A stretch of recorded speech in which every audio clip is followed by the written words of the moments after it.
नमस्कार। इस वक्त देश में 22 ऐसे कैंपस हैं जहां पर छात्र विरोध में सड़कों पर उतरे हुए हैं। मोदी सरकार कहती है कि इन छात्रों को गुमराह किया जा रहा है। कांग्रेस इन्हें भटका रही है। एक ऐसे मुद्दे पर जिसका भारत के किसी भी नागरिक से कोई लेना देना नहीं, इन छात्रों को गुमराह करके सड़कों पर उतारा जा रहा है, तोड़फोड़ पर मजबूर किया जा रहा है। आखिरकार छात्रों में इतना उबाल है क्यों? इस पर चर्चा करने के लिए इस वक्त हमारे साथ एजेंडा आज तक में मौजूद कन्हैया, इस बहस की शुरुआत मैं आपसे करता हूं।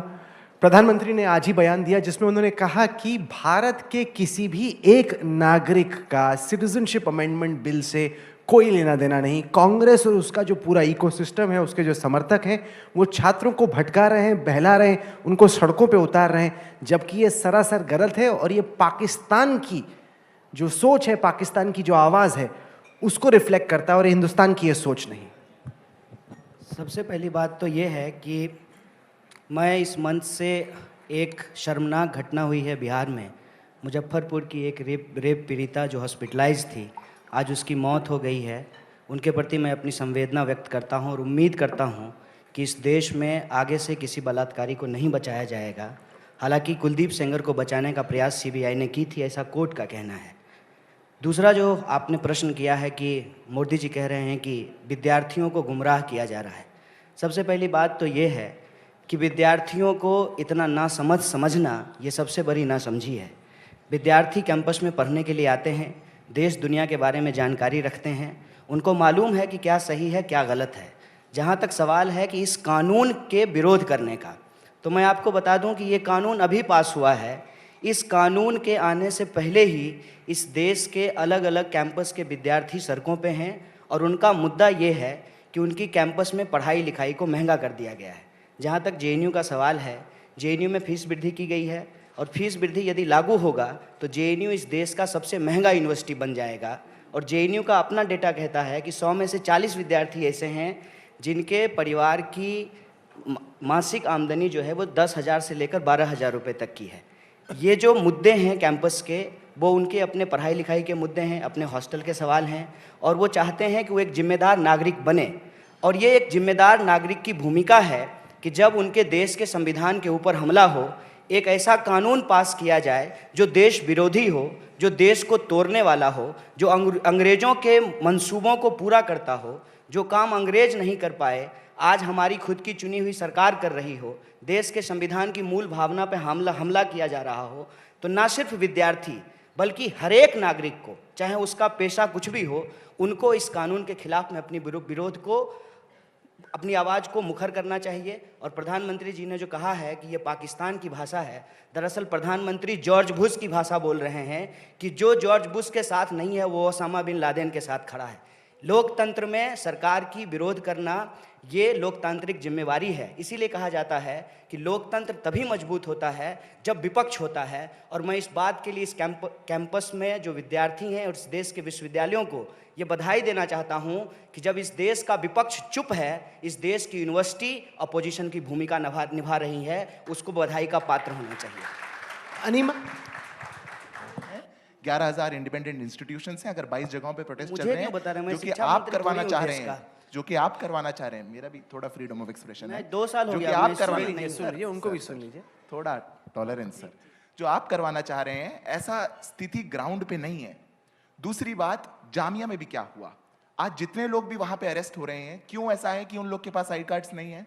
क्यों ऐसा है कि जो लोग बाहर निकल के आते हैं, स्टूडेंट्स को एक फेस रखकर सामने, वहां पे पत्थर चलाए जाते हैं, पुलिस के साथ रिजेंटमेंट की जाती है। सर, आप लोग बहुत बड़े लोग होंगे, मैं एक स्टूडेंट एक्टिविस्ट हूं, छोटा सा मेट्रो में बैठ के यहाँ पे आया हूं। स्टूडेंट्स का प्रोटेस्ट ऐसा नहीं होता है। हमें बदनाम करना बंद कीजिए। हम लोग बसें नहीं जलाते हैं, हम लोग वहां जाके पत्थर नहीं मारते हैं। इस देश का स्टूडेंट विवेकानंद के स्टैचू को जाके नहीं उस पर कुछ लिखता है। इस देश का स्टूडेंट डिबेट डिस्कोर्स में विश्वास रखता है, वो हम लोग करते हैं। आपने आज पूरे सीएए को अनकॉन्स्टिट्यूशनल बता दिया। आपके पॉलिट ब्यूरो ने, कम्युनिस्ट पार्टी के पॉलिट ब्यूरो ने जब इसका समर्थन किया था तब क्या हुआ था? जब 1950 में नेहरू ने, हमारे देश के कानून मंत्री ने इसका समर्थन किया था तब क्या हुआ था? जब इतनी बार इसमें अमेंडमेंट्स हो चुके हैं और बहुत से लोगों को दिया गया, आज ये बिल्कुल अचानक से आपके लिए अनकॉन्स्टिट्यूशनल हो गया। आपकी भी जानकारी के लिए मैं बता दूं, ये आपका एक चेहरा है। आप कह रहे हैं कि पास्ट में सपोर्ट हुआ नहीं Rahul, actually the point exactly is this जिस अमेंडमेंट की आप बात कर रहे हैं सपोर्ट करने की, वो तो आपकी सरकार अभी लेके आई ना। जब नेहरू जी थे तब तो ये अमेंडमेंट नहीं था, अमेंडमेंट तो अभी आया, तो उसको पॉलिट ब्यूरो ने और नेहरू जी ने कैसे सपोर्ट किया होगा? सर अगर मैं एक छोटा सा रिक्वेस्ट करूंगा, वैसे कन्हैया जी बड़े सीनियर हैं, अगर वो ये कानून अनकॉन्स्टिट्यूशनल है, ये कानून भारत में रहने वाले मुसलमानों के लिए उनकी कोई सिटीजनशिप को डाइल्यूट करने में किसी भी रूप से वो साबित कर देंगे तो मैं भी मान जाऊंगा। चलिए कन्हैया, इसका जवाब दीजिए। बार बार बीजेपी और बीजेपी के समर्थक के सवाल पूछते हैं कि अगर हिंदुस्तान के किसी नागरिक पर इस कानून का कोई असर नहीं पड़ता तो इसके खिलाफ में आप क्यों खड़े? देखिए, सबसे पहली बात तो ये अनिमा जी जेएनयू में ही पढ़ती हैं, जानते हैं हम उनको। वो कह रही थी कि हम दिल्ली पुलिस के साथ हैं। बहुत अच्छी बात है पुलिस के साथ होना, और पुलिस के ऊपर जब लाठियां बरसाई जा रही थी, पुलिस के ऊपर भी जब हमला किया गया इसी दिल्ली में, तब भी आपको पुलिस के साथ होना चाहिए था। ये खुशी की बात है। लेकिन आप हमेशा पुलिस को और किसी इंस्टीट्यूशन को सपोर्ट नहीं कर सकते हैं। आप उस केस में सीबीआई को कैसे सपोर्ट करेंगे जहां वो कुलदीप सेंगर को बचा रहे हैं? जेएनयू को बदनाम कर सकते हैं। हाँ, देखिए, ये तो अमित शाह से पूछ लीजिए, ये तो मोदी जी से पूछ लीजिए। ठीक है, पता नहीं जेएनयू सुनते ही भारत की उनको क्या हो बर्बादी के जाता नारे है। आपने लगाए, जामिया में आज खिलाफत 2.0 के आप- नारे लग रहे आप हैं, ये वहाँ बात- पे हिंदू से आजादी के नारे लग रहे हैं, फिर- और आप कह रही हैं फिर जामिया का आप वही इशू बात है। बोल रहे हैं। ये मोटिवेटेड और आपके एक आपके ऊपर मुकदमा होना चाहिए। वरना आप ये बताइए आपको जानते कि हैं, जामिया आपको से उठ मुकदमा के भी होना चाहिए, इंडिया और आपको इस गेट देश का आप गृह बिल्कुल मंत्री होना करिए, चाहिए। आप अमित शाह से भी बिल्कुल बढ़िया झूठ बोलते हैं बिल्कुल आप। मुकदमा कीजिए। आप बिल्कुल। चार्जशीट तो पहले अपने नाम की 4 पास साल हो करवाइए। गया है, 4 साल। दिल्ली सरकार कोई से चार्जशीट नहीं तो है। चार्जशीट कोई है, चार्जशीट लेकिन हम- आपकी मानसिकता की तो आप सरकार आज जो तक- दिल्ली आप सरकार आज है तक वो को ये उसको कह रहे पास हैं, नहीं होने दे रही तो है। आप आज तक को ये कह रहे हैं कि देश की बर्बादी करने वाले को ये अपने टीवी चैनल में बुलाए हैं, और आपको शर्म आनी कन्हैया चाहिए कि जी, देश की पिछले बर्बादी 7 करने सालों वाले से के मैं साथ आप इस जेएनयू में मंच पे हूँ बैठे हुए और हैं। मैंने हर रूप का एक ही प्रोटेस्ट बात को देखा है, देखिए। हर रूप का प्रोटेस्ट देखा 100 है। बार- वहाँ पे नारे लगते हैं 100 चीगोरा बार जिंदा झूठ है, बोलने से झूठ चीगोरा सच नहीं हो जिंदा है, जाएगा। अफजल हम शर्मिंदा ठीक है। है। इस तरह के नारों को आपने स्टूडेंट प्रोटेस्ट का नाम दिया है। कौन बोला है? ये कौन बोला है? जेएनयू के कौन? फ्लोर आप थे पर वहाँ पे? मैं बिल्कुल वहीं पर तो हूँ। आपने उनका नाम Actually, बताया है पुलिस को? रियलिटी चेक की बात पुलिस कर को लेते हैं। बताया है आपने उनका नाम? पुलिस वो जेल ने में क्यों नहीं मीडिया है? में 4 साल FIR से आपकी सरकार चीगरा है। जिंदा गृह है, मंत्री क्या अफजल तमाशा हम देश के साथ कर शर्मिंदा रहे हैं? है। मजाक चल रहा है ये देश के भी है। साथ। Collective गुस्सा मत देश के sentiments। साथ मजाक चल रहा ये है। हाइक के नाम पे दूसरी बार collective आपकी सरकार sentiments। बन करके कन्हैया आई जी। है, Collective और एक ही sentiments को बकवास जो आप अपने पिछले propaganda 5 साल से politics में देश के आपने साथ use कर रहे किया हैं। है, कन्हैया जी, उसको केजरीवाल जी को आपने student केजरीवाल जी को protest हारने किया है। दीजिए, केजरीवाल जी को चुनाव हारने दीजिए। तो आप आप भी जेल गृह की सलाह मंत्री करें। आपका है भाई साहब, आपके एलजी आपका आपके है। खिलाफ जो आप वो देश वकील में जाके सरकार बोल चला नहीं रहे रहे हैं, हैं, किसको आपके गुमराह कर खिलाफ रहे जो हैं जाके आप? वकील बोल नहीं रहे हैं, आप किसको दिल्ली गुमराह की कर सरकार रहे शायद हैं? बदल जाएगी तो हो जाएगा। अरे दूसरी कांग्रेस बार भी आ मोदी गई जी तो भी चुन शायद करके बदला आए सकते हैं, हैं। पिछली बार से ज्यादा बहुमत कन्हैया है। जी, गृह आप- मंत्रालय आपका है, राष्ट्रपति आपका है, आप क्या परमिशन नहीं दिला सकते हैं? सर, इतना देश को प्रोपेगेंडा गुमराह करना बंद कीजिए। इतना प्रोपेगेंडा और मत हम करिए। ठोक करके बोलते हैं, सुनिए, ठोक करके बोलते हैं। जी। आप बोले कि सीनियर है, ठीक बात है। जी। आपके जो एक सीनियर प्रवक्ता आए थे ना, जी। उनको इसी तरह से बैठा करके उनसे यही सवाल पूछे थे, जी। बकवास करना बंद कीजिए, जी।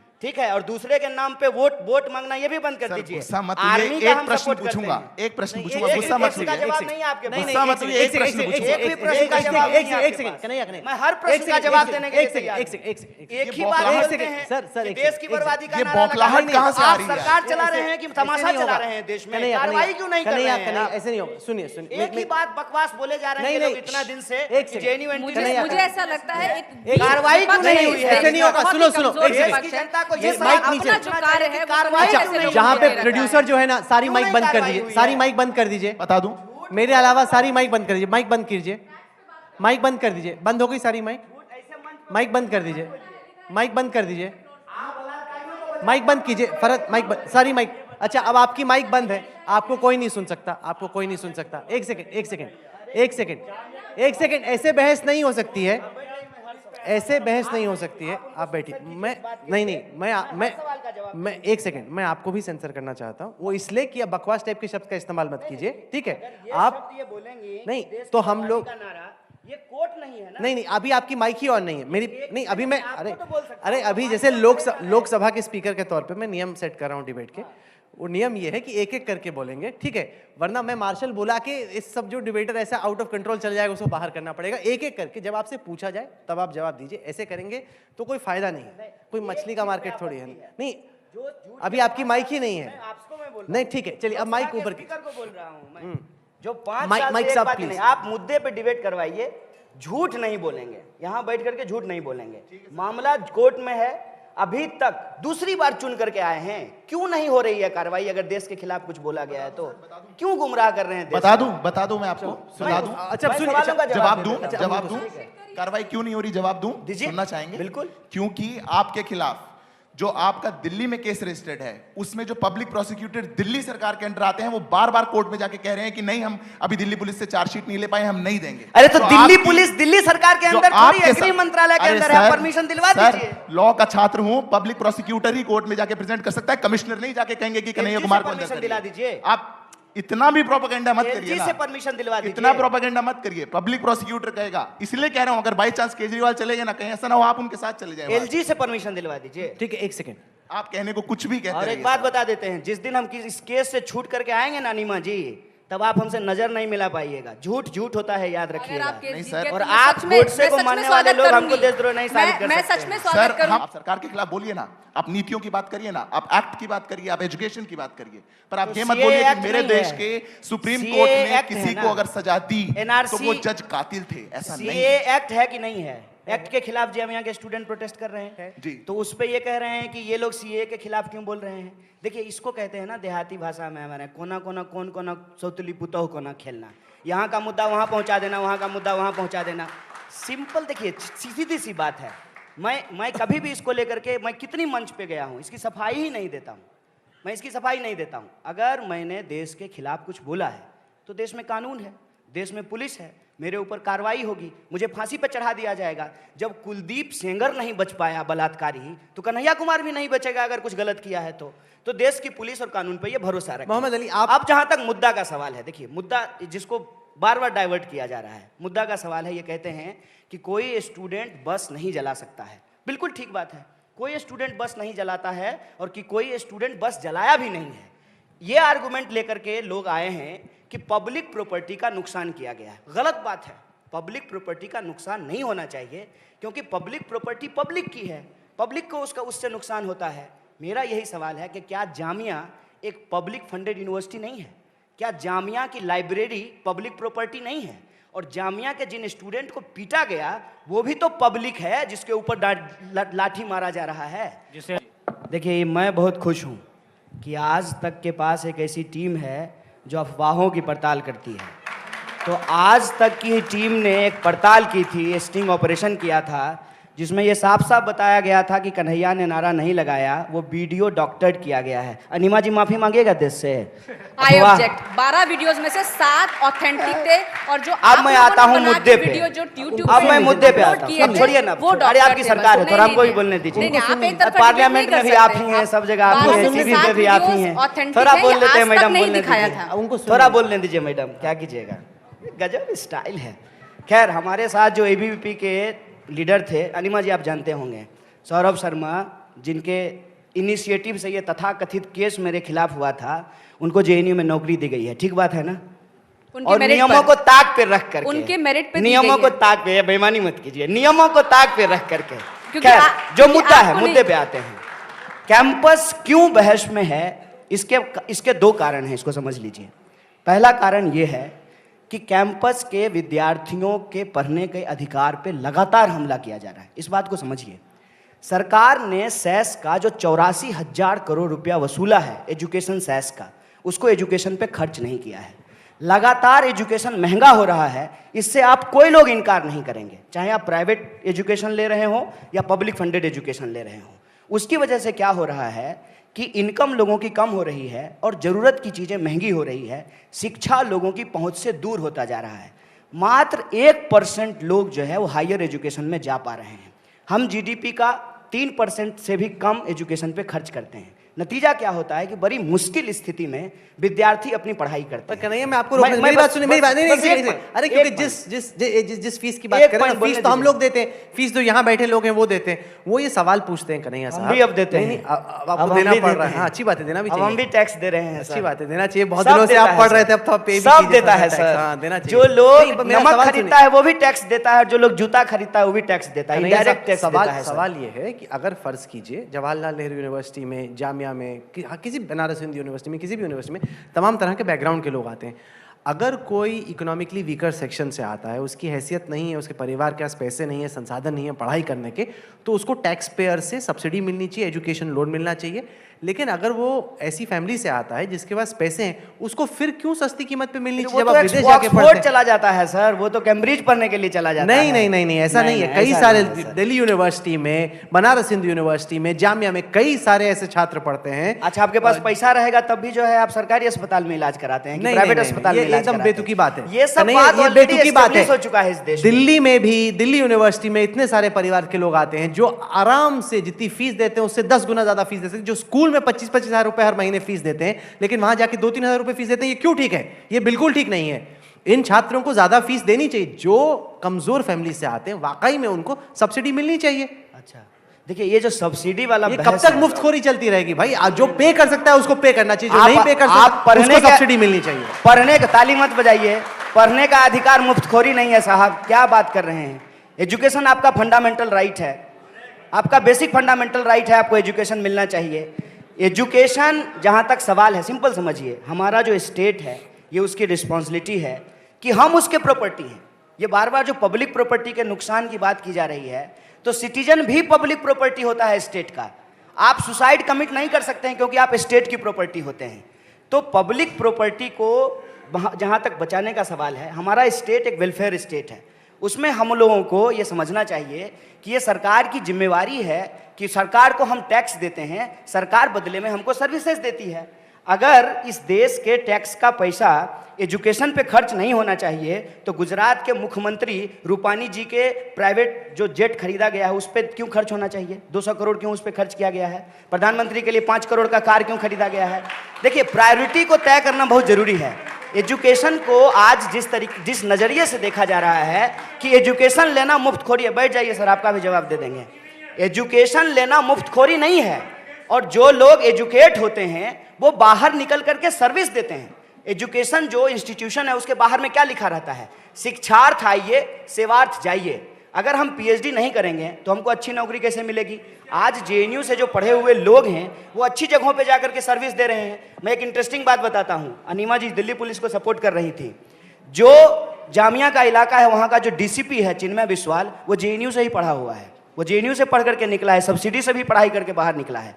पब्लिक फंडेड यूनिवर्सिटी की ताकत यह है कि उसमें डाइवर्स बैकग्राउंड के लोग आ पाते हैं। नहीं, और आप वहां जो पढ़ाया बात जाता की जलेबी है बना रहे हैं। वो एक व्हाट्सएप सेकंड, यूनिवर्सिटी से लड़ पाता है सर। ना कन्हैया, पब्लिक एक फंडेड सेकंड, एक यूनिवर्सिटी सेकंड, एक इसलिए होना सेकंड। जरूरी है। इस बात में किसी को ऐतराज नहीं है कि जो छात्र जो पढ़ाई के लिए पैसे नहीं है उसको वहां पर पढ़ने की इजाजत मिलनी चाहिए, लेकिन जो खुशहाल फैमिली से आते हैं उनको अपनी फीस देनी चाहिए। इसमें क्या बुरा है? अरे वो तो ऑलरेडी दे रहे हैं। कहां दे रहे हैं? बहुत कम फीस दे रहे हैं। जितनी मार्केट लिंक जिनके पास पैसा है क्या वो पैसा नहीं दे रहे हैं? बहुत वो कम अपने फीस बच्चों दे को रहे हैं। पढ़ा रहे हैं, प्राइवेट स्कूल में पढ़ाते हैं, नहीं, प्राइवेट अब जगह सर, पे इलाज अब कराते दोबारा हैं, बाहर पढ़ने के लिए भेजते हैं। सर देखिए, मैं यहाँ पे Different parts of आप India बोलें। celebrate आपकी diversity इजाजत हो तो because बोलें, of मैडम। Baba उनकी Saheb Ambedkar. आप कहिए तो बोल देते हैं।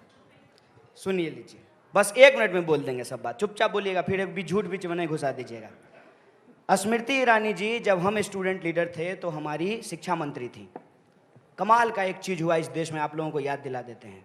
2014 के एफिडेविट में वो ग्रेजुएट थी और 2019 में जब चुनाव लड़ी तो वो This 12th is पास हो derailment गई। of the debate. 12th Complete पास हो गई derailment वो। of the debate. लोग आगे बढ़ता हो नीचे चली गई, कैसे? क्योंकि वो झूठ बोली थी, चुनाव आयोग से झूठ बोली थी।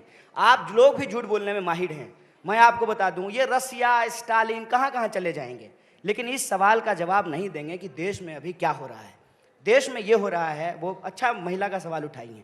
आज रिपोर्ट आई है कि भारत जेंडर गैप के मामले में 117वें स्थान पे चला गया है। ये क्वेश्चन है। मैं बार बार कह रहा हूं कि इस देश में एक साजिश रची जा रही है देश के नागरिकों के खिलाफ। जो उनका बेसिक इशूज है उसको डाइवर्ट करके कहीं और पहुंचा दिया जाता है। आज सीएए का बहस हो रहा है, इस बहस को हिंदुस्तान पाकिस्तान, हिंदू और मुसलमान बनाने का प्रयास किया जा रहा है। असल बात यह है के द्वारा, ये आपके द्वारा बनाया जा रहा है। अरे ये प्रधानमंत्री प्रयास पाकिस्तान आपके का नाम द्वारा किया लेते जा हैं, रहा है। कैसी बात करते हैं? ये हम एक प्रयास बार भी नहीं आपके बोले। द्वारा है। हम एक बार भी ये सब नहीं सर बोलते। बिल्कुल एक्सेप्ट करके आगे बढ़िए। दिन भर पाकिस्तान का माला आपके सरकार के मंत्री जपते जेंडर रहते हैं, गैप पे उनका मैं नाम बता भी देती नहीं हूँ, लेते हैं। एबीवीपी का ऑल इंडिया मूवमेंट है, मिशन साहसी, जो स्कूल में, बोलने कॉलेजेस दीजिए। में जाकर। अच्छा, एक सेकंड, इस बहस में वक्त अब बहुत कम बचा है। छात्र और उनकी राजनीति जानी जाती है अपने नारों के लिए। कन्हैया का आज़ादी एंथम मशहूर हुआ देश भर में, वो पहले से ही एंथम आ रहा नहीं, था, मेरा उसको नहीं आपने- उसको आपने एक तरीके से एक नई जनरेशन के सामने रखा, उसके बाद वो कहाँ से कहाँ चला गया। एबीवीपी के भी अपने नारे रहते हैं। तो अब हम लोग चाहेंगे कि एक एक करके इस वक्त जो आपके जहन में स्थिति को लेके नारा आता है वो आप बताएं। पहले हम लोग कन्हैया आपसे स्टार्ट करें नहीं। और साथ ही पहले फिर स्टूडेंट से बात करा लीजिए, कहेंगे हक मार लिया है नहीं तो। आप शुरू करें। कन्हैया से ही स्टार्ट करेंगे, फिर ही माहौल बनेगा, ऐसे नहीं होगा। अनिमा जी, आप महिला हैं, लेडीज फर्स्ट। मैं यहाँ आपको जवाब देने नहीं आई हूँ। अरे नारा पूछ रहे हैं, जवाब नहीं पूछ रहे हैं, ये कुछ पूछ रहे हैं, सुन तो लीजिए, ये आपसे कुछ कह रहे हैं। सी आई स्ट्रांगली बिलीव कि कभी भी जो छात्र की आवाज़ होती है वो नहीं दबानी चाहिए, ना युवा की आवाज़ दबानी चाहिए। तो मुझे ऐसा लगता है जो हमारे नारे रहे हैं, कदम कदम पर लड़े हैं तुमसे, कदम कदम पर लड़ेंगे तुमसे, फिर वो चाहे नेता हो, चाहे फिर वो ब्यूरोक्रेसी हो, मीडिया हो, अगर किसी की भी आवाज़ दबाई जाएगी तो हम इसका पुरजोर विरोध करेंगे। सिद्धार्थ, सर, राज के मुद्दे पे एक ही नारा मेरे जहन में आता है जो विद्यार्थी परिषद का देश भर का कार्यकर्ता लगाता है, और वो ये है, कश्मीर हो या गुवाहाटी, अपना देश अपनी माटी। और इसी नारे के साथ विद्यार्थी परिषद देश के सभी कैंपसेस में जाती है। देखिए, ये बहुत अच्छी बात है कि ये नारा लगाई जाता है, कश्मीर से कन्याकुमारी भारत माता एक हमारी। इस नारे का कोई विरोध नहीं करता है, लेकिन मैं समझता हूँ कि आज हमारा देश और हमारी देश की चुनी हुई सरकार अपने ही देश के यूनिवर्सिटी को वॉर जोन में बदल दी है और अपने ही देश के नागरिकों के ऊपर डंडे चला रही है। इसलिए आज का नारा ये होना चाहिए कि जुल्मी जब जब जुल्म करेगा, सत्ता के गलियारों से चप्पा चप्पा गूंज उठेगा इनकलाब के नारों से। देखिए, मैं नारोबाजी से काफ़ी पीछे रहता हूँ, लेकिन क्योंकि मैं इतने दिन से विद्रोह प्रोटेस्ट में लगा हूँ, तो सिर्फ एक मैं राहत इंदौरी साहब का शेर कहना चाहूँगा। जो माइनॉरिटीज़ पे इतना लगातार अटैक हो रहा है, चाहे वो दलित हो, चाहे वो क्रिश्चियन हो, चाहे मुस्लिम हो, तो सिर्फ एक शेर कहना चाहूँगा राहत इंदौरी साहब का, सभी का खून शामिल है यहाँ की मिट्टी में, किसी के बाप का हिंदुस्तान थोड़ी है।